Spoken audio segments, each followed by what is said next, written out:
எங்கள் வீடை இடிச்சிட்டேன்னா நாங்கள் எங்கே குடியிருக்கிறோங்க, அதெல்லாம் கிடையாது, நாங்கள் இடிக்கத்தான் செய்வோம் அப்படின்னு தான் இப்போ நின்றுக்கிட்டு இருக்காங்க. அப்போ இதை வந்து தவறுன்னு சொல்லி மறுவாழ்வுத்துறையில் புகாரும் கொடுத்துருக்கு. அப்போ இந்த நிலையில் தான் அங்கே நிலவரங்கள் வந்து என்னென்னா, திட்டம் நாங்கள் வீடு கட்டி கொடுப்பதென முடிவெடுத்து விட்டோம். மாவட்ட ஆட்சியர் முடிவெடுத்து விட்டார். அதே போன்று வந்து அந்த மற்ற திட்ட அலுவலர்கள்லாம் வந்துட்டாங்க. மாவட்ட அளவிலான பொறியாளர் வந்துட்டார், ஒரு ஒப்பந்ததாரர் இருக்கார். இவங்களாம் சேர்ந்து முடிவெடுத்து இந்த திட்டத்தை நடைமுறைப்படுத்துகின்ற காரணத்தினால வந்து நாங்கள் இதை வேகமாக கட்டி இது அரசுக்கு உயர்மட்டத்துக்கு நாங்கள் சொல்லி ஒரு திறப்பு விழா வைக்கணும், அதனால நீங்கள் வெளியேறியே ஆகணும். கட்டுமான பணிகள் நடக்கின்ற நேரத்தில் நீங்கள் வாடகை கொடுத்து குடியிருப்பதற்காக ஒரு வாய்ப்பு வசதிகளை கொடுக்குறோம்னு சொல்கிறாங்க இருக்கு. இந்திய அரசியலமைப்பு சட்டம் வந்து இதை வந்து ஏற்றுக்கன்னு சொல்லுது. ஆனாலும் கூட இந்த சட்டத்தையெல்லாம் தூக்கி காலில் போட்டு மிதிச்சுட்டு அந்த சட்டம்லாம் நீங்கள் வந்து அது நாங்கள் அங்கே சென்னையில் கூட வந்து ஸ்லம் கிளியரன்ஸ் போர்ட்லாம் செய்கிறதுலாம் உங்களுக்கு பொருந்தாது, நீங்கள் அகதி வெளியே போங்க அப்படின்னு சொல்கிறது. அப்போ ஒரு மழை பெய்யுது, பல்வேறு இடர்பாடுகள் இயற்கை பாதிப்புகள் இருக்குது, பெண்கள் இருக்காங்க, குழந்தைகள் இருக்காங்க, வயது முதிர்ந்தோர் இருக்காங்க, நோயுற்றோர் இருக்காங்க. ஒரு வீடை தரமட்டமாக இடித்து போட்டு அவங்க எங்கே போயிருப்பாங்க? அந்த மாற்று ஏற்பாடுகளை செய்வதற்கு ஏன் இந்த மாவட்ட ஆட்சியர் மறுக்கிறார்? சமாதான கூட்டம்னா வந்து வட்டாட்சியர், மாவட்ட காவல்துறை துணை கண்காணிப்பாளர் டிஎஸ்பி, அப்போ துணை கண்காணிப்பாளர் மற்றும் வட்டாட்சியர் கலந்து கொண்ட ஒரு ஆலோசனை கூட்டம். அங்கே 5 வழக்கறிஞர்கள் போயிருக்காங்க, அந்த பகுதிகளை சேர்ந்த இந்திய கம்யூனிஸ்ட் கட்சியை சேர்ந்த தோழர்கள் போயிருக்காங்க. ஒரு வார கால அவகாசம் கொடுக்குறோம்னு சொன்னாங்க. சொல்லிட்டு வட்டாட்சியர் கூட்டத்தை முடிச்சுட்டு வெளியே வர்றதுக்குள்ள வந்து இங்கே இடிக்கிறதுக்கு மாவட்ட ஆட்சியர் சொல்லிட்டாருன்னு ஒரு கூட்டம் வந்து நிற்கிது. மாவட்ட ஆட்சியர் ஆந்திராவை சேர்ந்தவர். அவரு தான் வந்து அண்மை காலத்தில் ஒரு தடவை அந்த கோயில் உதவியாளரை செருப்பை சுமக்க வச்சவர். அப்போ இலங்கையிலிருந்து இலங்கையினுடைய உள்நாட்டு போரினால் பாதிக்கப்பட்டு வந்த தமிழீழ ஏதிலி மக்களுடைய வீடுகளை காலி செய்வதற்கு ஒரு ஆந்திராவிலிருந்து வந்த ஆந்திராவை சேர்ந்த ஒரு மாவட்ட ஆட்சியர் இந்திக்காரர்களை பயன்படுத்தி அந்த வீட்டில் இருக்கிற பொருட்களில் அள்ளி போடுற அளவுக்கு அங்கே கொடுமைகள் நடந்துட்டு இருக்கு. அவ்வளவு கொடூரமாக உங்களுடைய திட்டங்களை நிறைவேற்றி என்னத்தை செய்ய போகிறீங்க? நீங்கள் சாமாந்தட்டு முட்டுகளில் அள்ளி வச்சுட்டு எங்கே போயில எப்படி போயில எங்களுக்கு தெரியாது. இதான் மாவட்ட ஆட்சியர் சொல்கிறது. வட்டாட்சியர் என்ன சொல்லிட்டாரு? இன்னைக்கு கூட்டம் நடத்தி ஒரு வாரம் நேரம் கொடுக்குற வட்டாட்சியர் என்ன சொல்கிறது? மாவட்ட காவல்துறை துணை கண்காணிப்பாளர் என்ன சொல்கிறது? நான் சொல்கிறேன், அப்படி உலகத்தில் எந்த சட்டத்திலையுமே கிடையாது. எங்கேயுமே ஐயா நாய்களின் தெருவில் நடமாடிக்கிட்டு இருக்கிற நாய்களை பிடிச்சி பாதுகாப்பான இல்லங்களில் கொண்டு போய் வைங்கன்னு பேசிக்கிட்டு இருக்காங்க. நாய் மனுஷனை கிடைக்குதுன்னு நாயை அடிக்க முடியாது, நாயை கொல்ல முடியலை, நாயை தெருவில் விட முடியலை. ஆடு மாடு பன்னி குரங்கு நாய்க்கெல்லாம் பாதுகாப்பு இருக்குது, தமிழனுக்கு பாதுகாப்பு இல்லையா? அப்போ நீங்கள் எங்கேயோ இருந்து வந்துட்டு நீங்கள் மாட்டுக்கு உட்காந்துட்டு இப்போ தான் அண்மையில் ஒரு செருப்பை தூக்குற சர்ச்சையில் மாட்டினீங்க. நீங்கள் உடனே வந்து 4 இந்திக்காரனை அனுப்பி விட்டு ஜாமான்களே அள்ளி போடுங்க, இடிச்சு போடுங்கன்னு சொல்லிட்டு அவ்வளோ எளிதாக வந்து சட்டத்தில். அப்போ நீங்கள் வந்து அந்த மக்களுக்கு முறையாக எழுத்துப்பூர்வமான அறிவிக்கையை இதுவரைக்கும் நீங்கள் வழங்கவில்லை.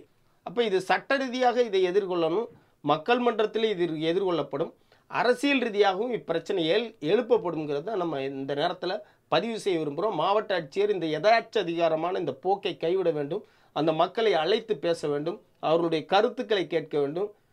எடுத்தோம் கவிழ்த்தோம் என்று இந்த பிரச்சனையை கையாளக்கூடாது. எளிய மக்கள், ஏழை மக்கள். ஏன்னா இப்போ அதே அதிகாரி இவங்க ஆர்டர் போடுறாங்க, அப்போ பண்ணும்போது ஏன் அந்த திட்டத்தை செயல்படுத்துறதுன்னு அப்புறம் மெமோ கொடுப்பாங்க, எல்லாத்தையும் பண்ணுவாங்க. எப்படி எங்கள் ஆஃபீஸில் எங்களுக்கு மெமோ கொடுக்குறோம் அது மாதிரி அவங்களுக்கு கொடுப்பாங்கல்ல, அப்போ எல்லாம் தலைவர். அப்போ உங்களால் அவங்க சார்ஜ் வாங்கி கட்டிட்டு அவங்க வீடு சர்ச் பண்ணிட்டு போகணும். சீட்டு கலட்டி நேற்று தான் கலட்டினாங்க, இன்னைக்கு வந்து வீட்டு வரைக்குதுன்னா இதெல்லாம் ஒரே 6 மாதமும் சொல்லியிருக்காங்களாம்மா சார். 6 மாசமா யாரும் தகவல் கொடுக்கல. வீடு கேட்குறேன், வீடை கொடுத்துட்டு உடங்கேன்ட்டாச்சு. அவங்க என்ன சொல்றாங்கன்னா அது கட்டியும் தர சொல்லி அவங்க தான் எங்களுக்கு உத்தரவாதமே பட சொல்றாங்க. ஆரம்பத்திலே சொன்ன விஷயம் என்னன்னா, இந்த பக்கம் நாங்கள் கட்டிக்கிறோம், அப்புறம் உங்களை ஷிஃப்ட் பண்ணிட்டு நாங்கள் இடிச்சுக்கிறோம். இவங்களும் அதுக்கான மூவி பண்ணலை, அத்திவாரம் மட்டும் போட்டுட்டு அப்படியே விட்டுருக்காங்க. இந்த பக்கம் போடணுன்றாங்க. நாங்கள் வேணான்லாம் சொல்லு, எங்களுக்கு வீடு கொடுங்க. அந்த 48 குடும்பத்துக்கு வீடு கொடுத்துருக்கீங்களா சார்? அதே மாதிரி எங்களுக்கு அகதி எங்களுக்கு அதே மாதிரி கொடுங்க. நாங்கள் போடணும்னு சொல்கிறாங்க. எப்படி சார் வரும்? அது அகதி இல்ல, அது இதுவா சார்? அது கடைசி கட்டி முடிஞ்சா நாங்க ஷிஃப்ட் ஆயிக்கிறோம் சார். வீடு கொடுங்க சார். இல்ல நீங்களே நல்லா யோசிச்சு பாருங்க சார். ஒரு கவர்மெண்ட் ப்ராஜெக்ட் நடத்துறாங்க, செய்யறாங்க. அங்க ஒரு பிட்டு இங்க ஒரு பிட்டு எந்த ஆபீசராவது கட்டுவாங்களா? இது வரைக்கும் எந்த முகாம்லயும் அப்படி நடக்கல சார். சொல்லுங்க சார். எல்லா முகாமையும் நடந்திருக்கு. எல்லா முகாம்ல நடத்திருக்காங்க, கட்டி கொடுத்துருக்காங்க. இல்லைன்னா வீடு கட்டி கொடுத்து அவங்களை அமர்த்திட்டு தான் கட்டியிருக்காங்க. அவங்களுக்கு இருக்கிற இடத்துல வீடு கட்டி கொடுத்துருக்காங்க. 88 வீடும் கட்டிட்டு அதை காலி பண்ணுறது தானே. போக இடம் இல்லைங்க சார். புள்ள குட்டிகளை வச்சு பொம்பளை பிள்ளைகளை வச்சு எங்க சார் போய் உட்கார சொல்றீங்க? நாங்க எங்களுக்கு பேசி அதை கட்டி கொடுங்க, நாங்க போறோம்னு நாங்க சொல்றோம். வருஷம் குப்பை கிடங்குல தான் முதல்ல வீடு கட்டி பரபரன்னு கட்டி தந்துட்டு ஓடிட்டாங்க. அது பொழு பொழுன்னு கொட்டு தொட்டு 12 வருஷம் வீடு இது. 30 வருஷம் 12 வருஷம் எல்லா காலத்துலயும் 6 மாசம் 3 மாசம் வீட நம்ம யார் முன்னிட்டு செய்யறது வேணாம் சார். நாங்க இதுலயே இருந்துக்கிறோம். அது இங்க உள்ள மனுஷர் தானே முன்னிட்டு செய்யறாங்க. எல்லா கேம்ப்லயும் வீடு கட்டி கொடுத்து ஷிஃப்ட் பண்ணிட்டு தான் அடுத்த வீடுகள் உடைச்சிருக்காங்க. இருக்க தக்கன யாரையுமே உடைக்க கிடையாது. அது எப்படி அழகா கட்டி கொடுத்துருக்காங்க, நிம்மதியா மக்களை இருக்க வச்சுட்டு. எதுக்கு நீங்க எங்களை மட்டும் ஏதோ பழி வாங்குற மாதிரி கேம்ப்ல மட்டும் இப்படி இருந்தீங்கன்னா எவ்வளவு பழி வாங்குறனா நீங்க அப்படிதான் சார் பழி வாங்குவாங்க. எத்தனை தடவை இப்ப அத கொஞ்சம் ஷிஃப்ட் பண்ணி சொல்லுங்களே. உங்க எங்களுக்கு கொஞ்சம் பிளான் மாத்துறோம், நாங்க அந்த நடு லைன் எல்லாம் காலி பண்ணுங்கன்னு சொல்லுங்களே.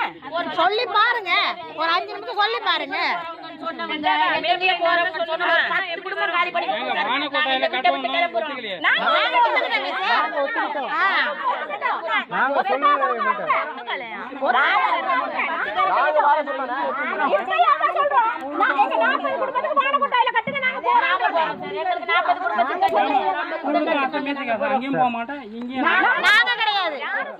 நாங்க கிடையாது. மனுவாடி கொடுத்துறோம் சார். எங்க கட்டி கொடுத்தாங்க? அதுக்காக நாங்க நானுக்கு சாக முடியுமா சார்? வேலை முடிஞ்சு போச்சு, பேசி பிரயோஜனம். அதுக்காக நாங்க நானுக்கு சாக முடியுமா சார்? நாங்க ரோட்ல இருக்கிறது சாமான போட்டு இன்னைக்கு நான் ஒரு ஆள் வருவேன், அடுத்து 2 ஆள் வருவேன். அராஜகத்துக்கு நீங்க வருவீங்களா சார்? அராஜகம் கிடையாது. அராஜகம் இது வந்து அராஜகம்னா பாரு இது கவர்மெண்ட் ப்ராஜெக்ட். சரி சார். அதுக்கு அவங்க ரெடின்னு சொல்றோமே. எங்களுக்கு வீடே இல்லாம நாங்க எங்க சார் போறது? வீட கொடுங்க. எங்களுக்கு வீடே இல்ல போய் வேண்டியதான் சார். அந்த அளவுக்கு வருமான கேம்ப்ல இல்லைங்க சார். பணம் இல்ல அவ்வளவு அளவுக்கு. அப்ப கலெக்டர் பாருங்க, பார்த்தாச்சு. பாருங்க இங்கே உட்கார்ந்தீங்கன்னா சொல்லிட்டோம். எல்லா டைம் போய் நிரந்தர தீர்வு கேளுங்க. தீர்வு கேளுங்க, வேலை முடிஞ்சு போச்சு. எல்லா டைம் போயிட்டு வந்தாச்சு. எங்க நல்லதுக்காக இல்லப்பா. எங்கட நல்லதுக்கு மேல இது அநியாயம். எங்க நல்லதுக்கு இல்ல சார். உங்களுக்கு தெரியாத ஒண்ணு இல்ல. நான் போய் இப்ப கேட்டேன்னா அறிமுகம் இல்லாம யார்ட்டையும் வாடகை கொடுக்க மாட்டாங்க. புதுசா போறவங்களுக்கு வாடகை கொடுக்கணும். இவங்களுக்கு என்ன, இப்போ எங்களுக்கு வாடகை பிடிச்சி கொடுத்து ஒரு வீட்டை உட்கார வைக்க சொல்லுங்க. இவங்களாலே முடியாது. ஏன்னா எல்லா குடும்பங்களும் போயிருக்காங்களா 25 பேர். சார் இருக்கிறவங்க போங்க, இல்லாதவங்க போங்க போங்கன்னு சொல்லாதீங்க சார். வாழ முடியாது. நிறைய பேர் எங்க எல்லாம் அதுக்குள்ள தான் போயிருக்காங்க. பயத்துல தான் போயிருக்காங்க. இப்படி இது பண்றீங்கன்னு பயத்துல தான் சார் போயிருக்காங்க. அவங்க எல்லாம் வாக்குமூலம் கொடுத்துட்டாங்க. இடிக்கிறீங்க 3 மணி நேரம் இருக்கிறவங்க வீடு ஜாமான் அள்ளி போட்டு இடிக்கிறீங்க. உங்களை தஞ்சை போட்டு வந்தனால நீங்க என்ன வேணாலும் செய்யலாமா சார்? சத்தத்துல நான் எங்கேயும் கொண்டு போக முடியாம ஆரம்பிச்சதுல அட்ஜஸ்ட் பண்ணலனா என்ன சார் பண்ணுங்க? அட்ஜஸ்ட் பண்ணா அவங்க அட்ஜஸ்ட் பண்ண சொல்லுங்க. இல்ல சார், நீங்க யாருமே அட்ஜஸ்ட் பண்ணலையா? ஆரியமேட்ட சொல்லியாச்சு. நான் அன்னைக்கு தனிப்பட்ட எல்லாத்தையும் நாங்க சொல்லிட்டோம் சார். வீடு வந்து கொடுத்தீங்கன்னா போறதுக்கு குடும்பம் தயாரா இருக்குது. இல்லையா ஒண்ணுமே பண்ண முடியாது. நாங்க உள்ள குடும்பத்தோட இருக்கிறோம். இடிக்கங்க. இந்த நடுல இடிச்சால தான இந்த 2 வீடு இடிச்சா தான அந்த 2 வீடு இடிச்சிரும். அம்மா ஒண்ணு இல்ல. அது 124 கேஸ் இருக்கு. எங்க சமாதியை கட்டிட்டு போடுங்க சார். வயசானவங்க தானே. வயசானவங்க தானே சார். விடுங்க சார். உங்களை ஏன் சார் கஷ்டப்படுறீங்க? சார் மனச்சாட்சி இல்லாம வீடு எப்படி இருக்கு, இடிச்சோனே எப்படி இருக்குன்னு ஒண்ணுமே இல்ல. இதுல கையை வச்சீங்கன்னா இந்த பக்கம் இருந்து எல்லாம் நாங்களே ஒரு வீடு இடிச்சா விழுவும். அந்த நாங்களும் அதை வீட்டுல வாழ்றோம். செங்கல்ல சீமெண்ட்ல தானே இதா இருக்கிறதுக்கு. செங்கல்லே சீமெண்ட் இல்ல அரேஞ்ச் பண்ணி கொடுத்து கட்டின வீட்டுல இடிச்சுக்கலாம். அங்கல கட்டினா போக மாட்டேன்டா சொல்றோம். அரேமானே பேசுறோம். எல்லாம் ஒத்தி விட்டோம் நாங்க. அத ஒளிப்பி போட்டு அங்கல கொண்டு விட்டுட்டு நீங்க இங்கல வந்து என்னமோ செஞ்சுக்கிங்க. இது ஒரு அராஜகம் இல்லையா? இது இந்த 20 வீடு அந்த மனித உரிமை மீறல். அழகா இது குடும்பத்தை ஷிஃப்ட் பண்ணிட்டு நீங்க வேலை ஆரம்பிக்கணும். 3 வருஷமா தெரியாது. இந்நேரம் அவங்க ஆரம்பிச்ச நேரம் ஒரு 10 வீடு எழுப்பி இருக்கலாம் சார். மனித உரிமை நினைச்சு இந்த சனத்தை 10 குடும்பத்தை தூக்கி போறலாம் இந்நேரம் முடிச்சிருக்கலாம் வீடு. ஐயா வணக்கம். வணக்கம். கள்ளக்குறிச்சி மாவட்டம் சின்ன சேலத்தில் இலங்கை தமிழர் மறுவாழ்வு முகாம் இருக்குது. மக்கள் அங்கே வந்து தங்கள் வீடுகளை வந்து இடிக்கப்படுவதாக சொல்கிறாங்க. அங்கே என்ன தான் இப்போ நடந்துட்டு இருக்குது? அது கள்ளக்குறிச்சி மாவட்டம் சின்ன சேலம் என்ற இடத்துல அமைந்திருக்கிற இலங்கை தமிழர் மறுவாழ்வு முகாமில் தான் இந்த பிரச்சனை கடந்த சில மாதங்களாகவே தொடர்ந்து நடந்து கொண்டிருக்கிறது.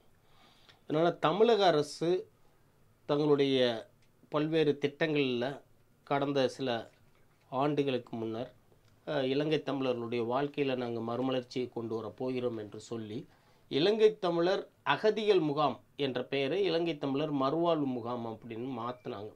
அது மட்டுமல்லாது வேலூர் மாவட்டம் உட்பட தமிழகத்தினுடைய பல்வேறு மாவட்டங்களில் மறுவாழ்வுத்துறை மூலமாக வீடுகள் கட்டி கொடுக்கும் திட்டத்தை வந்து அவங்க அறிமுகப்படுத்தியிருக்காங்க. அப்போ அந்த வீடுகள் கட்டி கொடுக்குற திட்டத்தில் இப்போ வந்து ஏதிலிகள் நிலை நமக்கு தெரியும். நிறையா திருநெல்வேலி மாவட்டம் போன்ற பகுதிகளில் தகர கொட்டைகள்லாம் குடியிருந்திருக்காங்க. சில பகுதிகளில் வந்து தங்களுடைய உழைப்பால் வட்டிக்கெலாம் கடன் வாங்கி ரொம்ப சிரமப்பட்டு வீடுகளை கட்டியிருக்காங்க. அப்போ ஏற்கனவே வந்து ஒரு வசதியான ஒரு சூழலில் ஒரு வீடு கட்டி வாழ்ந்துக்கிட்டு இருக்காங்க. நீங்கள் அருகாமையில் இடத்த தேர்வு செய்கிறாங்க. கள்ளக்குறிச்சியில் சின்னச்சேலத்தில் நடக்கிறது தான். அருகாமையில் ஒரு இடத்த தேர்வு செய்கிறாங்க.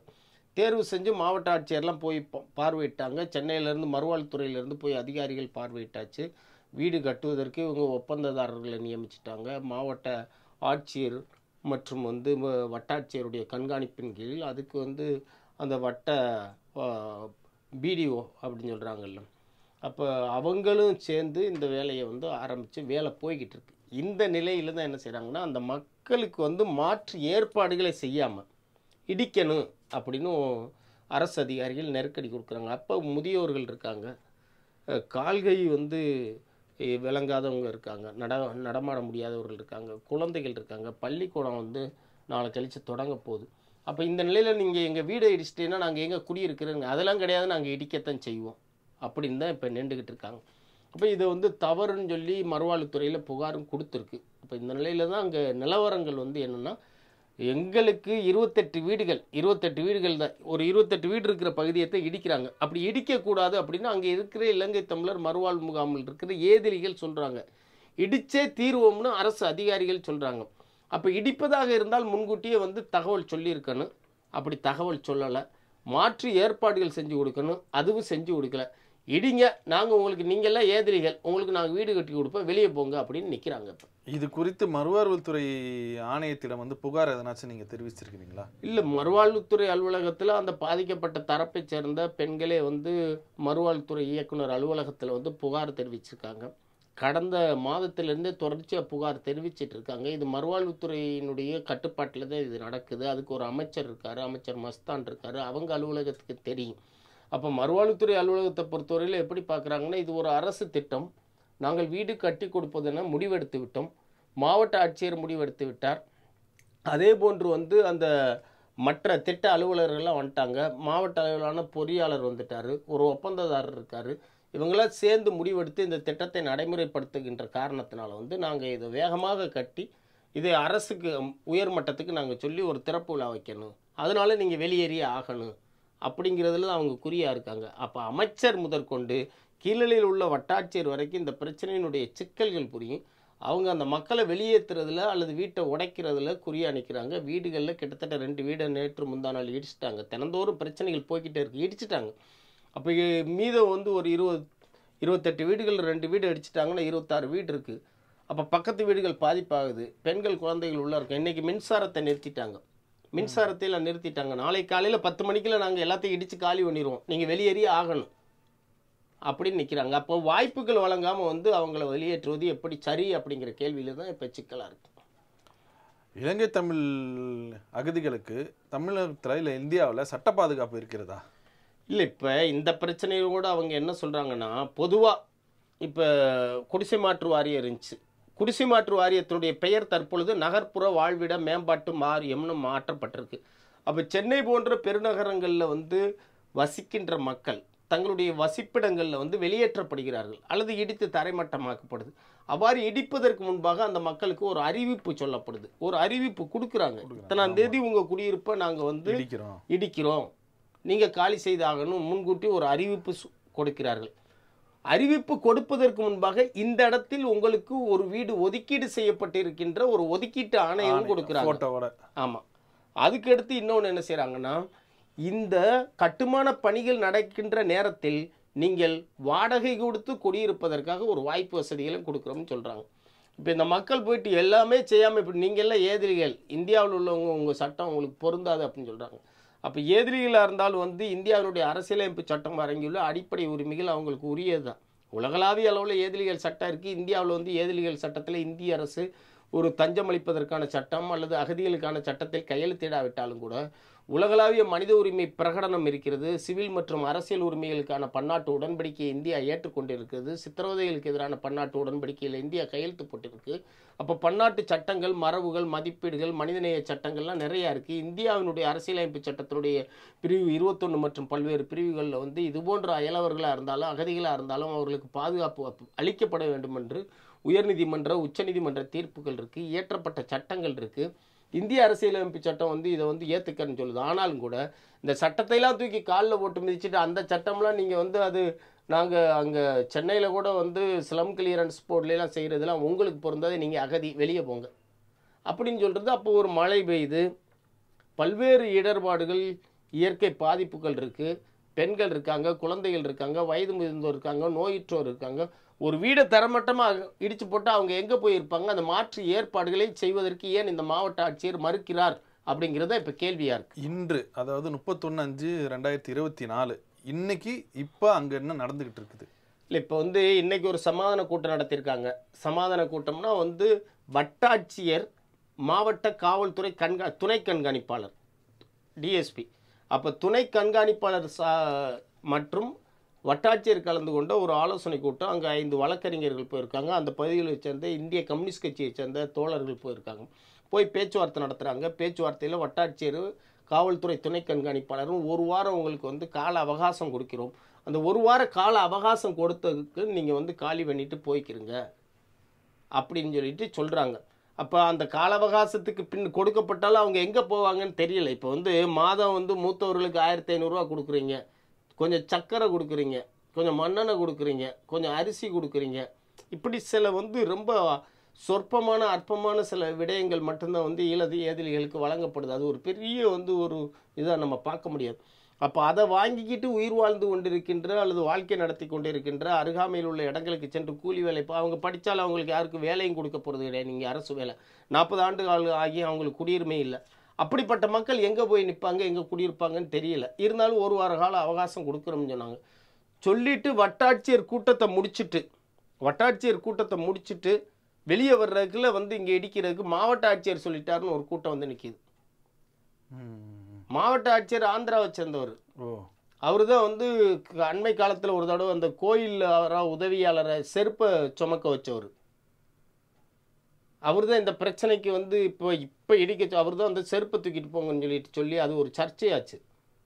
அவர் அதுக்கு வருத்தம் தெரிவித்தார். அந்த மாவட்ட ஆட்சியர் ஆட்களை அனுப்பிவிட்டு நீங்கள் இடிங்க அப்படின்னு சொல்கிறாங்க. இந்திக்காரங்களை வச்சு போயிட்டு இந்திக்காரங்கள்லாம் அந்த கூலி வேலைகளுக்கு வந்து அந்த பீகாரை சேர்ந்த அந்த வெளிமாநில இந்திக்காரங்க இருக்காங்களே, இந்தி பேசுகிற அந்த உழைக்கும் மக்கள், அவங்களை அனுப்பி விட்டு நீங்கள் போயிட்டு இந்த வீடுகளில் இருக்கிற பொருட்களையெல்லாம் தூக்கி வெளியே போடுங்கன்னு சொல்கிறாங்க.